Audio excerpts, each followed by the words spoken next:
రంగారెడ్డి జిల్లా Meerpet police station పరిధిలోని బడంగ్పేట్లో పోలీసులపైన జరిగినటువంటి దాడి కలకలం రేపుతుంది. రాత్రి పహారా విధుల్లో ఉన్నటువంటి పోలీసులను కొందరు యువకులు అడ్డుకొని దాడి చేసినటువంటి ఘటన స్థానికంగా చర్చనీయాంశమైంది. మే 7వ తేదీ రాత్రి కౌంటర్ యాక్షన్ టీంకు చెందినటువంటి పోలీసులు బడంగ్పేట్లోని గ్రంథాలయం ఎదుట తనిఖీలు నిర్వహిస్తూ ఉన్నారు. ఈ సమయంలో ఓ బైక్ పైన అనుమానాస్పదంగా కూర్చున్నటువంటి కొందరు యువకులను పోలీసులు ప్రశ్నించారు. దీనికి ఆగ్రహించినటువంటి యువకులు మొదట పోలీసులతో వాగ్వాదానికి దిగారు. అనంతరం తమ యొక్క స్నేహితులను అక్కడికి పిలిపించుకొని పోలీసులను అసభ్యకరమైనటువంటి పదజాలంతో దూషిస్తూ దాడికి పాల్పడ్డారని పోలీసులు తెలిపారు. విధులు నిర్వహిస్తున్నటువంటి పోలీసులపైన చేతులతో దాడి చేసి అధికారిక పనులకు ఆటంకం కలిగించినట్లయితే ఫిర్యాదులు తెలిపారు.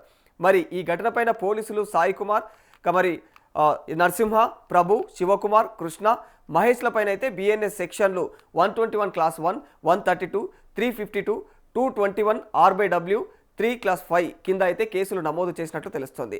మరి నిందితుల్లో సాయి కుమార్, నరసింహ, ప్రభును అరెస్టు చేసి రిమాండ్కు తరలించారు. పరారీలో ఉన్న మరో ముగ్గురిని నిందితుల కోసమైతే పోలీసులు ప్రస్తుతం గాలింపు చర్యలు కొనసాగించారు.